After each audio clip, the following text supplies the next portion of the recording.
Flags across the country are being flown at half staff, including in the Commonwealth of Virginia, following the tragedy in Uvalde, Texas. Earlier today, I spoke with Virginia's new governor, Glenn Youngkin, on how his state is reacting to the deadly shooting and how he's working to protect schools. We're just taken by the tragedy in Texas. How does it affect you as a governor, both in terms of school safety and calls for gun control? Well, to start, when we reflect on what happened in Buffalo and now what's happened in Uvalde, we have to stop for a minute and just drop to our knees and pray for those families, loved ones who I can't imagine. I mean, as a dad, Suzanne and I have had sleepless nights, and I can't imagine what it's been like for these families. And so we have had them square in the middle of our prayers, and we just ask all Americans, lift them up in your prayers.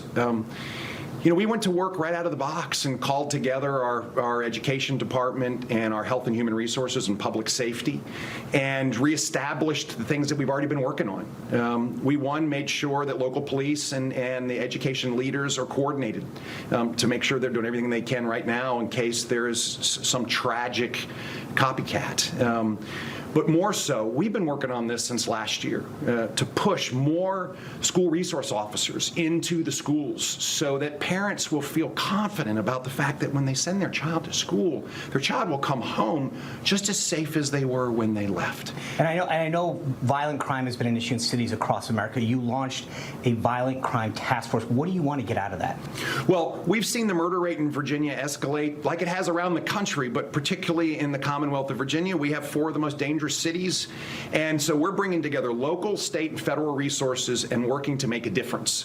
And it's everything from increased presence of state police in cities like Petersburg, Virginia, to coordinating on how we can in fact more effectively prosecute and what to do with violent juveniles who commit crimes with guns.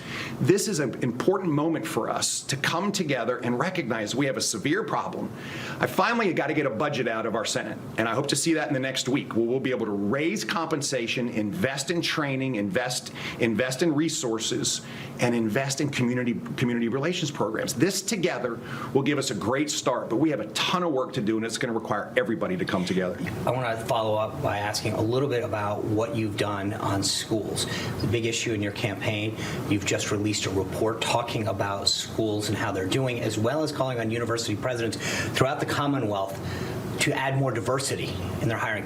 Walk me through what you want there. In Virginia, we lowered standards. I watched over the last 8 years, standards be lowered for both our students' expectations and our schools' accreditation.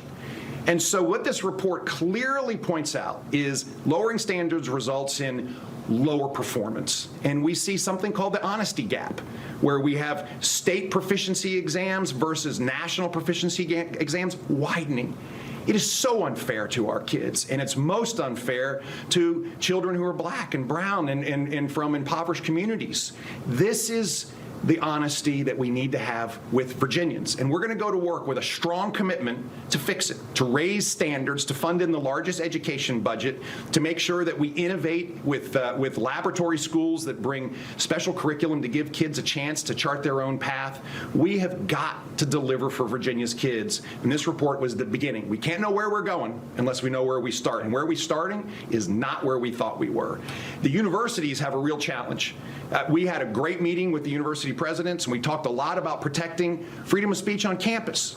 And I asked them all to come back with a plan to hire a more diverse staff, diverse in thought and political philosophy, and on top of that, to train their staff, their professors, on how to conduct a classroom discussion that doesn't inject the professor's beliefs into the discussion. Yeah. This is so important on our university campuses, and I'm pleased. I'm pleased with the response that I've had from university leadership, and we're going to press forward and get this done.